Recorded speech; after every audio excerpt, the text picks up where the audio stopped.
This is a PowerPoint presentation on basic sleep disorders.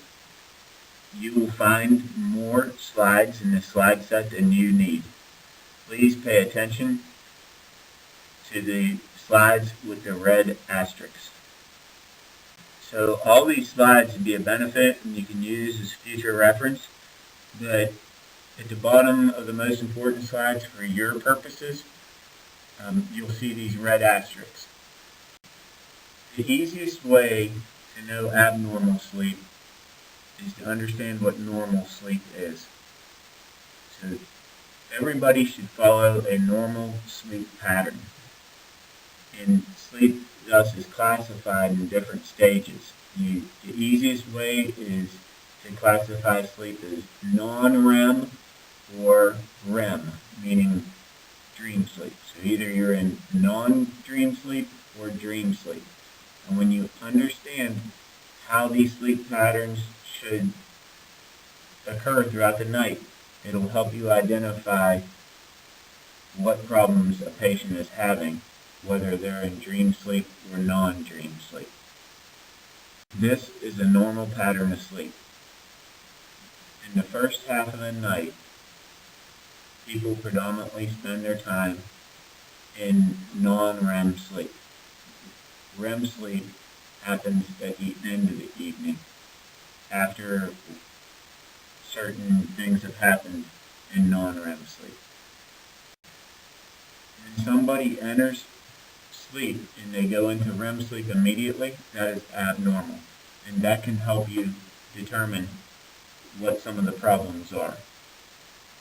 When people enter sleep, they should enter via non-REM sleep. The first stage is stage 1 or 2.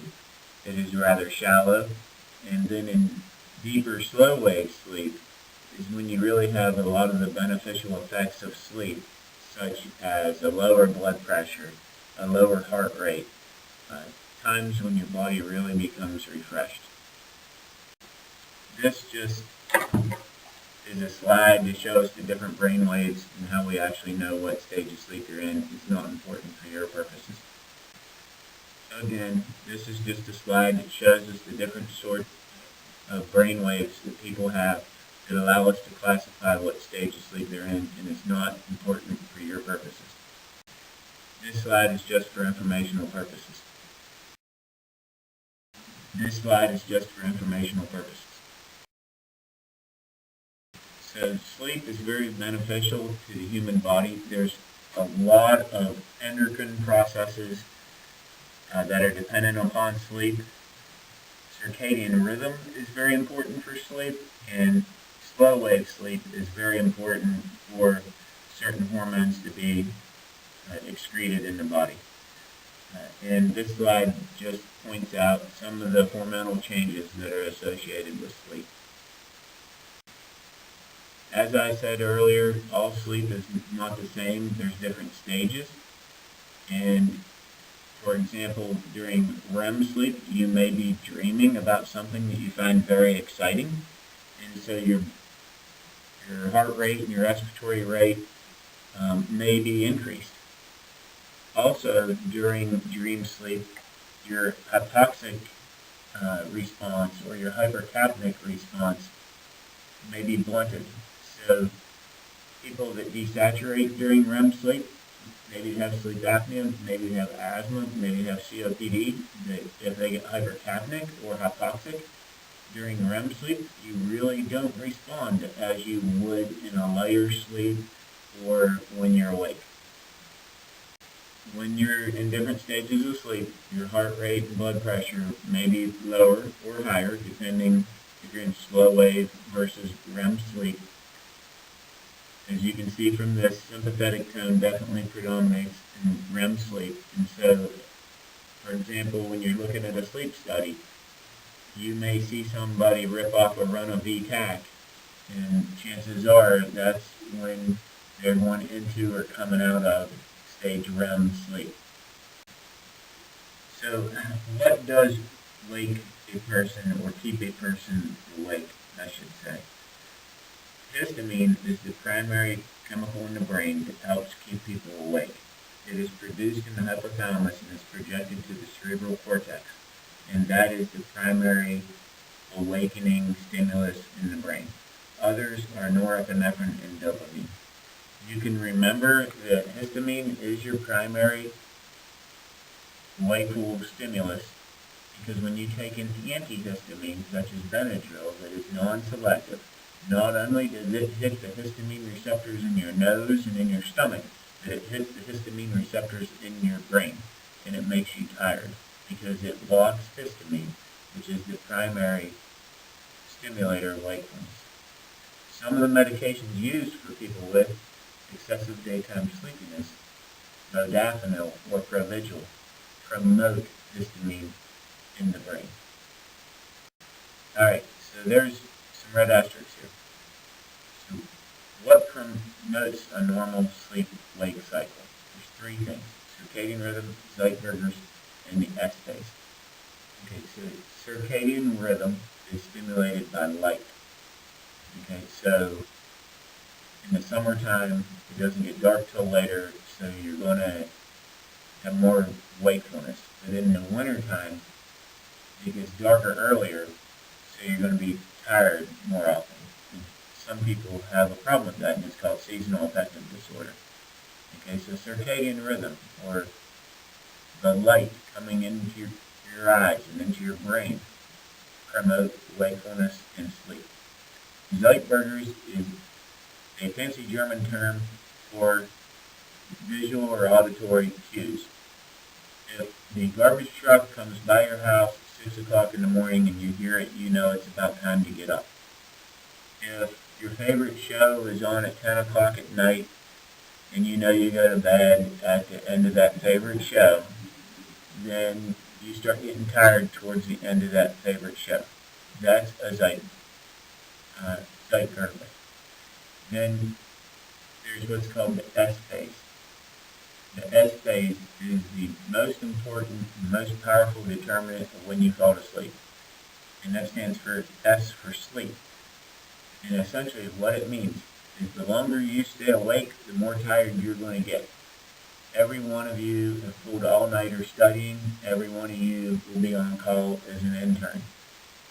You can power through the circadian rhythm that is going to make you tired at 11 o'clock.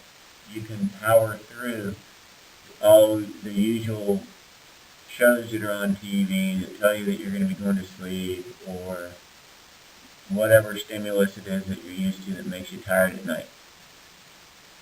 Okay, so you can spend an all-nighter, but the next day you're going to be more tired than you ever have been. That's because you've built up a sleep debt. That sleep debt is the S phase.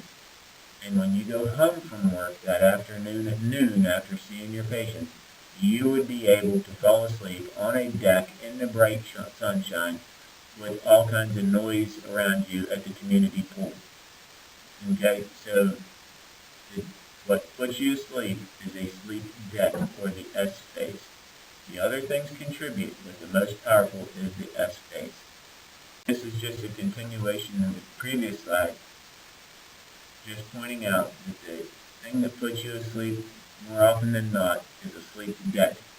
Now, if you cheat and you sleep during the day, if you nap during the day, guess what? You're not going to sleep very well at night because you pay off that debt and you don't have a real drive to sleep anymore. So if you nap for 2 or 3 hours during the day, then you only need 7 or 8 hours of sleep in a 24-hour period. So if you nap for 3 hours during the day, guess what? You're going to go to bed at 11 o'clock and you're going to be up at 3 o'clock in the morning. And, you know, it shouldn't be a surprise why you're up at 3 o'clock in the morning. This just explains that the circadian rhythm is linked to the suprachiasmatic nucleus and the secretion of melatonin. And this starts when it starts getting dusky. People that sit in their house with all the lights on and watch a 60-inch flat screen TV, making it look like a fishbowl, it's no wonder why they don't get tired until they shut off the TV and have relative darkness for a couple of hours. Okay, it's because they suppressed their melatonin. Okay, so it's good to start dimming the lights and shutting those TVs off a couple hours before you want to go to bed. This slide just points out different disorders with circadian rhythm. Blind people don't get any light, so they have a free running rhythm, and that's going to be the next slide. They don't have a set time to go to sleep. They're what's called free running, and you'll see that on the following slide. So that following slide is what's called an actigraph. They wear a watch. A lot of you guys have this in your Fitbits now and things like that. But this is what it would, the next slide is what it would look like for a blind person. People have other circadian disorders. People that work shift work develop circadian disorders. Some people are, especially old people and military people, like getting up early, like 4 or 5 o'clock in the morning, and going to bed like 9 o'clock at night. They have advanced sleep phase. Other people, like myself, are night owls, and night owls like to stay up late and wake up late. They have delayed sleep phase, and then of course, when you travel from one coast to the other, you have jet lag. Those are all examples of circadian rhythm disorders. This is an actigraph of a blind person demonstrating a free-running circadian rhythm.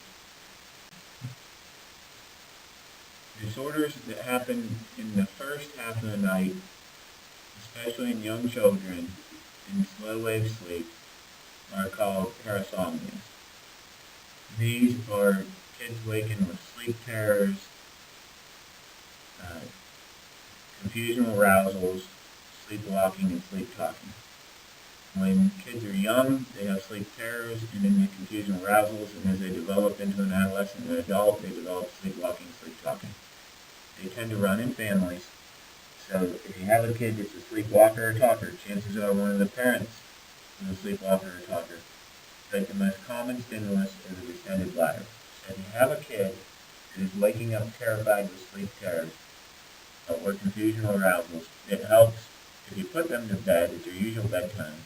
Within a couple hours when you go to bed, you go get the kid out of bed, you pull down their pants, you stick them on the potty, and you whisper in their ear to pee.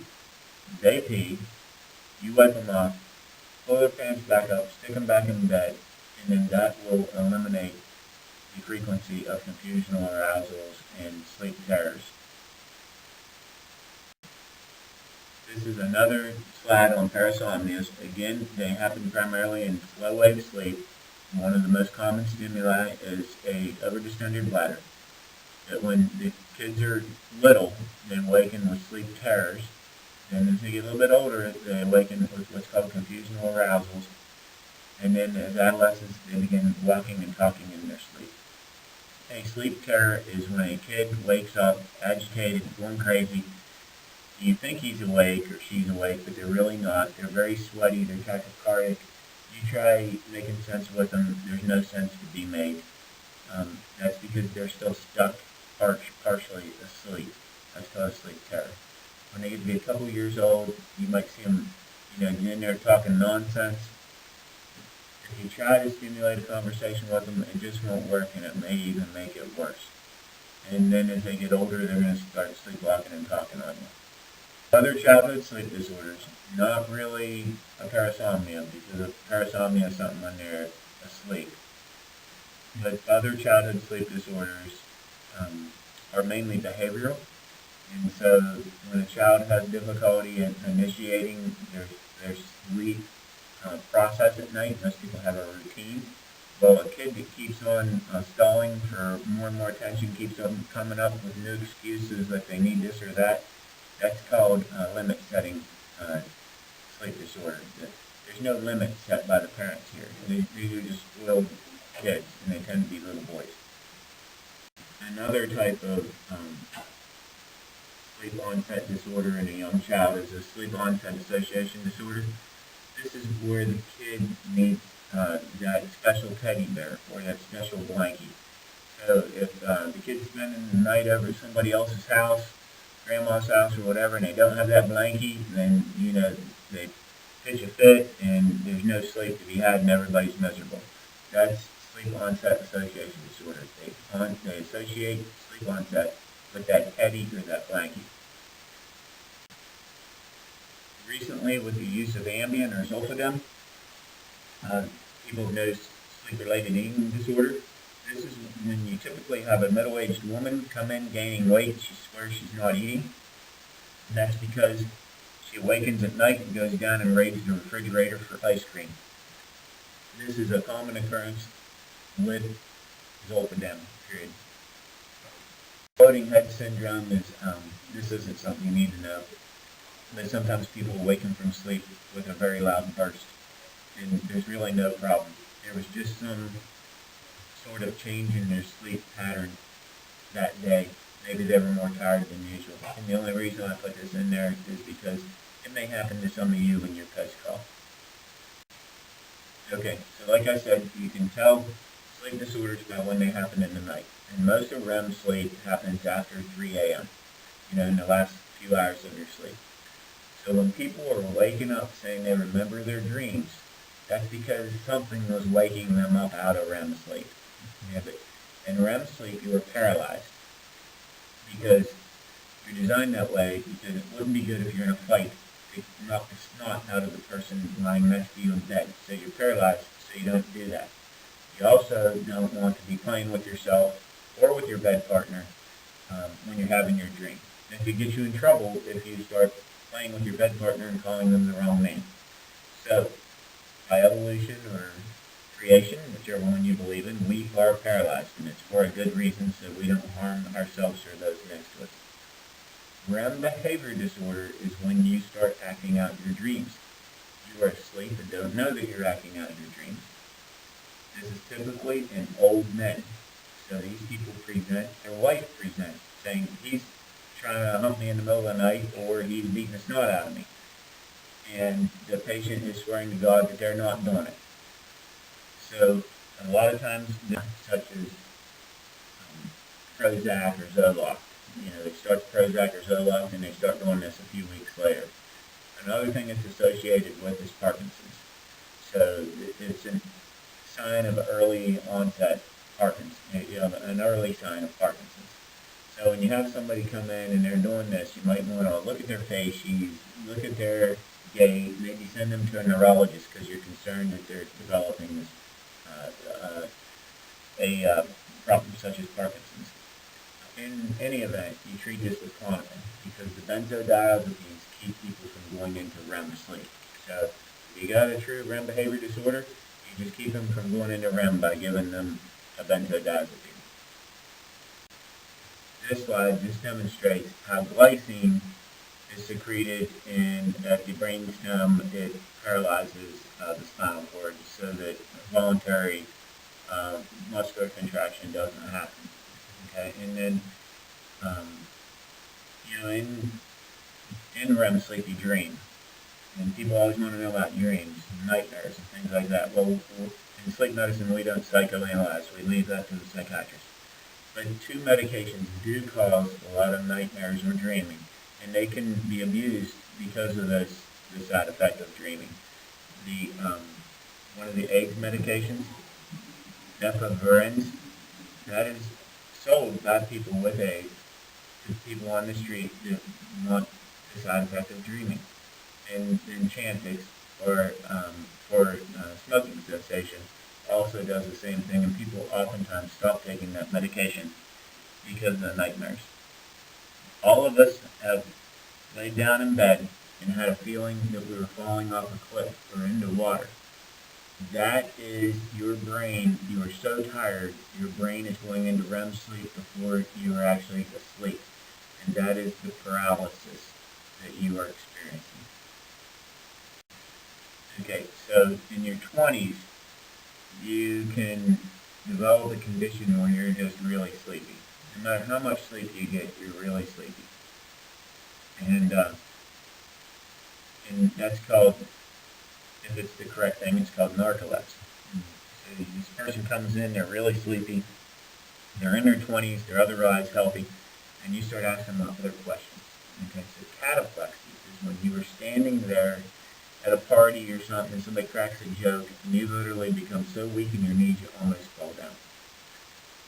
Sleep paralysis is when you're lying there either at night watching TV or maybe in your bed getting ready to go to sleep, or after you've awakened and you're still paralyzed. Okay, you're just laying there paralyzed in bed or on the couch or whatever. And then hypnagogic and hypnopompic hallucinations are when you're there lying on the couch kind of sleepy and you start hearing things or seeing things that are not there. Okay, so those are all signs or symptoms of narcolepsy. And what that means is your body is abnormally going into REM sleep while you are still awake. So the cataplexy is paralysis of your legs due to excitement or anger or laughter. And everybody has seen the pictures of the fainting sheep. Those fainting sheep have narcolepsy. And when somebody claps their hands real loud or fires a gun or whatever, they collapse. That is cataplexy. It's temporary. The sheep are all right. So don't go call them PETA because the sheep are okay. All right. So then some of you will experience sleep paralysis after a night of call. You will go home and your mind will still be wandering, but your brain will say, the heck with you, I'm putting your butt to sleep. So you will actually experience sleep paralysis at some point in your career. Don't worry, you don't have narcolepsy. But narcolepsy do that all the time. And then some narcolepts are afraid to come in and tell you that they are seeing people and hearing people that they know are not there. That's their dream intruding into wakefulness. So these are all signs and symptoms of narcolepsy, which is a disorder of REM sleep intruding into daytime activities. So this is more signs and symptoms, just explaining the previous slide a little bit better. This is another slide that just goes a little bit more into narcolepsy, and you guys aren't expected to know anything to this detail at your stage of training. An MSLT is a sleep test that is done during the day. To prove that somebody has narcolepsy, you bring them in the night before. You do an overnight sleep study to make sure that they do not have a problem like sleep apnea or restless legs that's keeping them up at night. So in the morning, they sleep all night, it's normal. You wake up in the morning and do a drug test on them to make sure that they're not taking anything that makes them sleepy. And you make them take multiple naps during the day. The treatment for narcolepsy is with a stimulant such as modafinil or Provigil that increases histamine secretion in the brain, and we all know in the previous slide what that does. And then more medications include the amphetamine-based drugs, which of course cause addiction and other side effects such as tachycardia and hypertension and hallucinations. That's why we drug test all these people. We don't want them taking a test where they look more tired on their MSLT and getting these medications of addiction by taking us out. The cataplexy, you treat it with Effexor, Prozac, or Wellbutrin, or other SSRIs. They limit the signs and symptoms of cataplexy. Gamma hydroxybutyrate is a medication that you take at night. It's a liquid. It's also known as the date rape drug. It promotes deep, slow-wave sleep. So you give a narcoleptic gamma hydroxybutyrate, they get better sleep at night, and then they're not as sleepy during the day, and it also has an indication for cataplexy.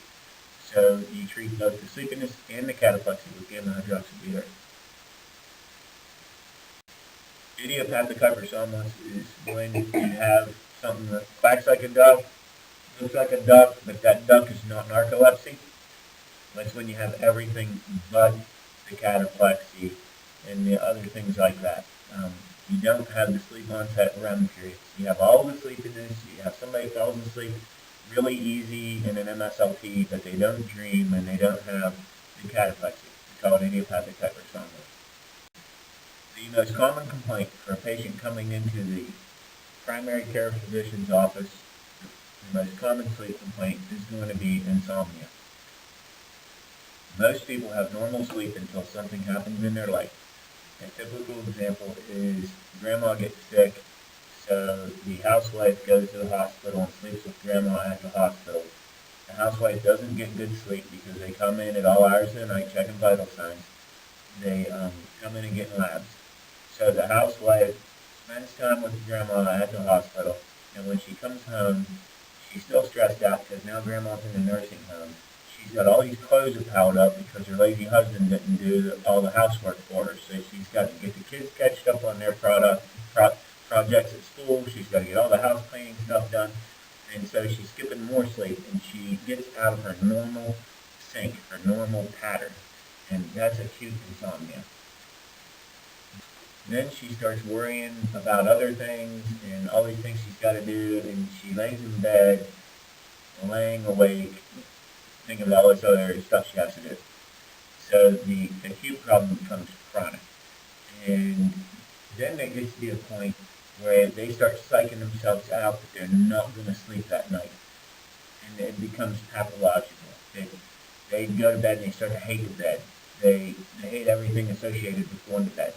And so as a result, they get all PO'd and they can't sleep. That's psychosocial insomnia. Paradoxical insomnia is when people think they're laying there awake all night long when they're really not. So they complain about this, and then we send them to the sleep lab, and they say, oh, I didn't sleep at all in the sleep lab. And lo and behold, they slept 5.5 hours, and they don't believe you, and they get mad about that because you just called them out. All right, so one of the most common reasons why people have insomnia is because of Starbucks. There's a freaking Starbucks on every corner. People should not be drinking caffeine after about 1 p.m. Caffeine lingers in people's bodies for 8 to 10 hours. So a lot of the reason why people have insomnia nowadays is because of caffeine and headache medicine, because of other stimulant medications. Look at what is in your Jolt or Red Bull or whatever energy drink you have. No wonder people can't sleep. Everybody and their mother wants a pill to treat insomnia. All the pills do is temporarily fix the insomnia, and then the person gets used to it, and then the pill doesn't work anymore because they've developed tolerance. Everybody wants the easy fix. Nobody wants the truth. And the truth is, you got to modify your behavior to cure insomnia. Number one, do not nap during the day. If you nap during the day, you're going to decrease your sleep debt. And we know from earlier in the lecture that you need a sleep debt to sleep. Okay, so number one, don't nap during the day. Number two, go to bed at the same time every night. Get up at the same time every morning. When you get up in the morning, you should get your butt outside and experience some sunshine. Because sunshine goes back in the suprachiasmatic nucleus and it inhibits the melatonin. Likewise, at night, you should not be sitting in front of the fishbowl, 60-inch flat screen TV with all the lights on, suppressing the melatonin. You should be dimming the lights, dimming the TV. Get the smart TV. It'll automatically dim at night. But you should be doing that so that the melatonin starts coming out 2 hours before you wish to go to sleep. Nobody wants to hear that behavioral therapy is the cornerstone treatment of insomnia. Another frequent disorder of sleep that is mentioned in the primary care physician's office is restless leg syndrome. That is when people have the irresistible feeling to move their legs at night. Their bed partner will often say they're kicking them all night long or they are riding a bicycle in their sleep. That is restless leg syndrome. Periodic leg movement disorder is when we actually notice that on the sleep study. Okay, so we see them kicking their legs on the sleep study. So we call that periodic leg movement. If the person doesn't have any complaints, well, we just say they have PLMs. If patients have complaints of it, then we call it restless legs. The important thing about restless legs and PLMs is you got to be thinking of iron deficiency anemia. Sometimes women with uterine fibroids that are losing too much blood with their periods will become anemic. A man in his 50s, that didn't have any restless legs all of a sudden does. You better scope him to find his colon cancer.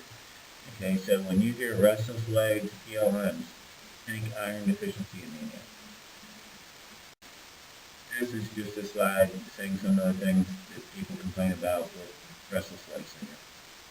This is what we look at when a person has a sleep study, and what you see in the purple is where the patient was kicking their legs at night.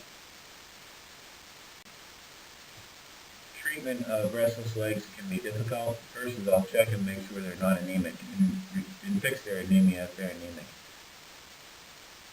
The best treatment now for restless legs is Requip or Roperidone and Pramapaxil. They are dopamine agonists. It used to be, when I started in my training, the only treatment options we had were carbidopa levodopa. The problem with the ergot dopamine agonist is called augmentation and rebound.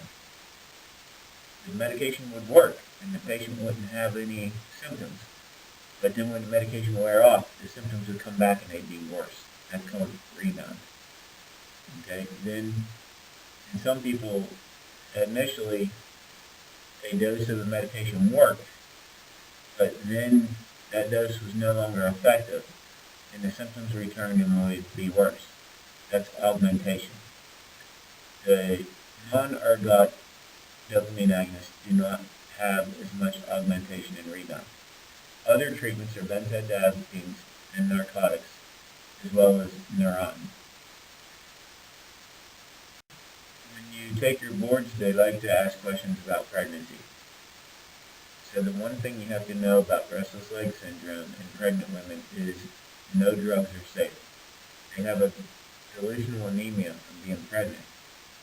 Pregnancy is a time-limited disease. So you get them to take their prenatal vitamins and you reassure them that it's a time-limited disease and that once that anemia is fixed, they'll be all right. They don't want to hear it, but unfortunately there is no drug that is safe for the fetus. This is what you look like when you go get your sleep study, and know that is not me, that's some guy that I found on the internet. The doctor term for a sleep study is called a polysomnogram.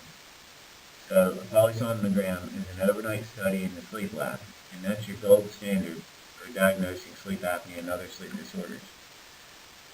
Nowadays, there's what's called home sleep studies. A lot of times that is insurance company driven. They only want to pay for the home sleep study because it's cheaper, because you're doing it at home and you don't have to pay for a respiratory therapist or sleep technician to stand there and attend the study.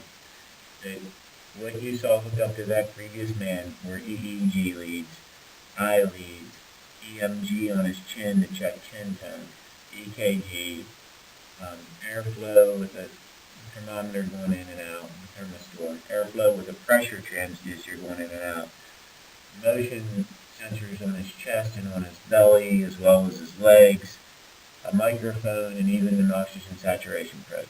They really end up hooked up to a lot of things. The home sleep test has just a fraction of leads, 3 or 4 leads. So the home sleep tests are a lot more comfortable. This is an example of 5 minutes of sleep, and at the bottom where you see the flat lines, that's where there was no airflow and this patient was having apnea. This is just another slide demonstrating the same thing from the previous slide. Alright, so obstructive sleep apnea, what is it? It is choking in your sleep. There's no difference between me coming in and choking the crap out of you or you choking yourself. They're both not healthy. So when you choke, you don't have fresh air coming in, your oxygen saturation drops. And so the official definition of an obstructive apnea is when you have next to nothing of airflow, you're choking for at least 10 seconds and your oxygen saturation drops by 3%. A central apnea is when your brain does not tell you to breathe. Okay, so you see on that test on the previous slide, a central apnea, you see no variation in your chest or belly moving because you're not trying to breathe. Where in obstructive apnea, you see the belly trying to move, but you don't see any airflow. A hypopnea, that's when it's not quite an obstructive apnea. your amplitude of your breathing drops by like 50%. You only have about 50% of your normal breath, and it's associated with a drop in your oxygen saturation of 3%. A respiratory event-related arousal, that's kind of a garbage term for choking in your sleep and arousing. They wake up as a result of it so that they can breathe again, because that's what happens. You choke and your brain says, hey buddy, we're choking, wake up. So a RERA, or respiratory event-related arousal, is when you choke that your oxygen saturation does not drop. Okay, so you're just too healthy, you have too healthy of a heart, too healthy of lungs, and you don't manage to desaturate. That's a RERA.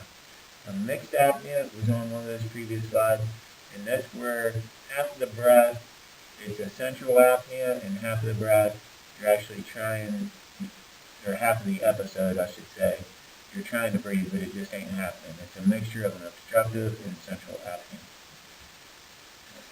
When you get your sleep report, you'll see an AHI or an RDI reported. So insurance companies recognize the AHI. So to be classified as having sleep apnea, you got to have an AHI of at least 5. That's the total number of apneas and hypopneas per hour. Okay, so when you have 5 apneas or hypopneas per hour, you have mild sleep apnea.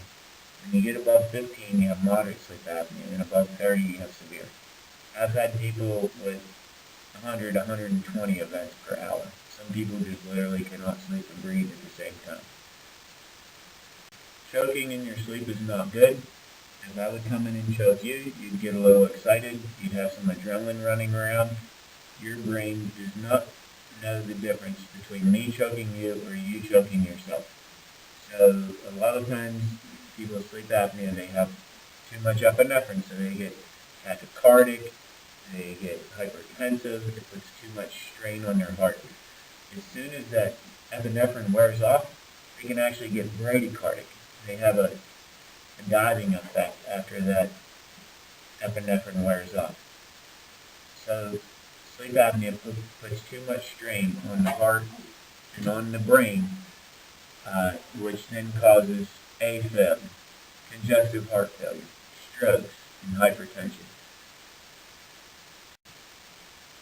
Stroke is oftentimes a presentation to the hospital.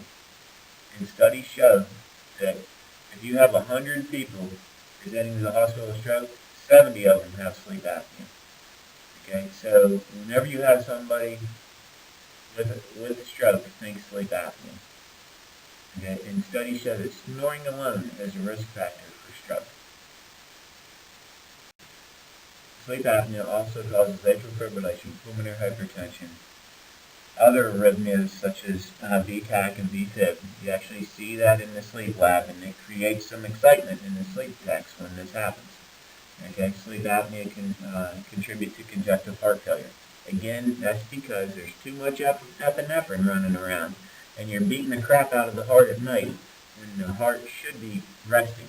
The heart rate should be lowest, blood pressure should be lowest, but instead you're stimulating it with all its epinephrine. After all, what do we treat congestive heart failure with? We treat it with beta blockers.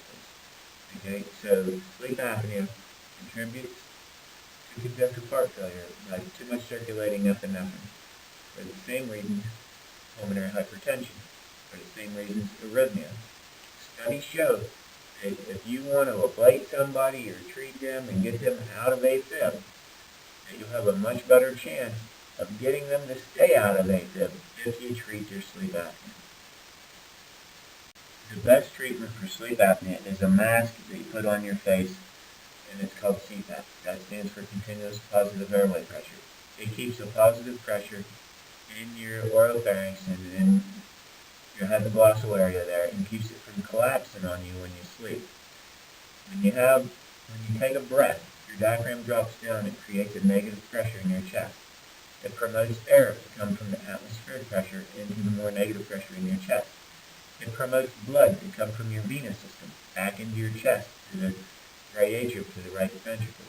Well, not only does that negative pressure in your chest promote air entry and blood entry, it also promotes saggy fat, boggy tissues to collapse and cause you to choke. So the best treatment of obstructive sleep apnea is CPAP, and that positive pressure keeps your airway from collapsing.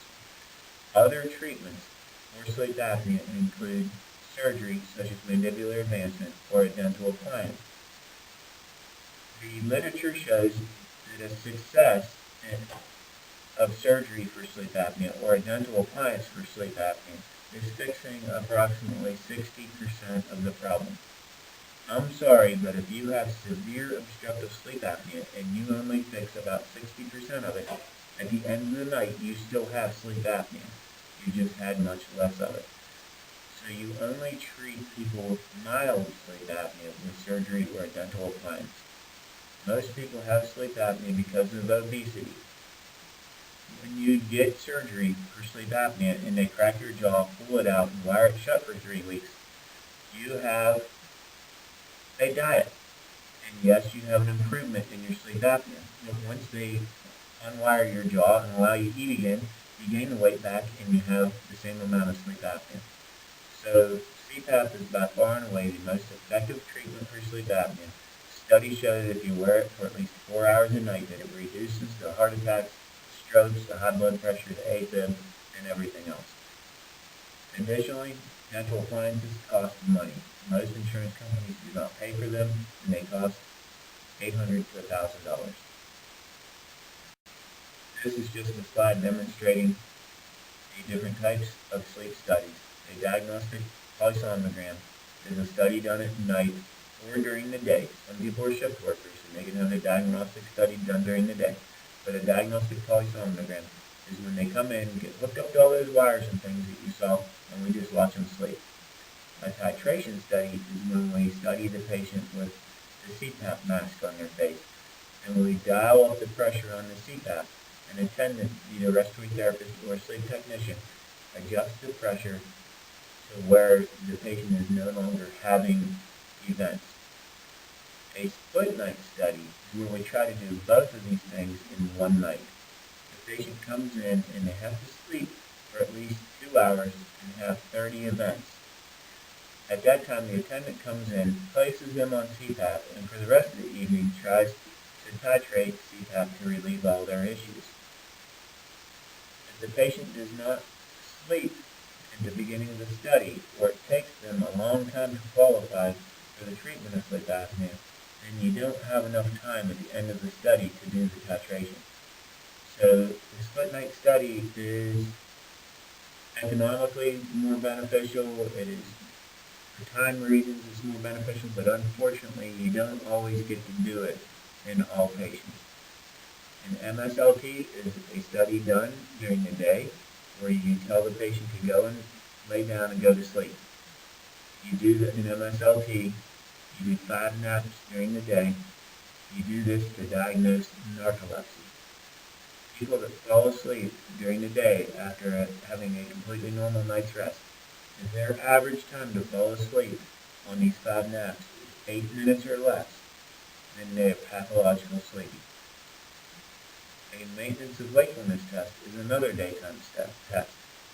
This is done for people like truck drivers that have a disorder like sleep apnea or narcolepsy or something, and they have to prove to some accrediting agency like the Department of Transportation that they are not pathologically sleepy, that they can stay awake. So people that come in to get a maintenance and wakefulness test, you tell them, go lay down in bed but try to stay awake, and you measure how much time it takes them to fall asleep, if they even do fall asleep. Alright, I hope this presentation helps you. I would pay most attention to the slides with the red asterisks. If you have any questions, please feel free to contact one of us in the pulmonary division. Kyle Mead would probably be a great person to contact if you have any questions. Again, that's Kyle Mead, M-E-A-D-E. He can be reached at kmead@ghs.org as well. Thank you very much for your time and attention.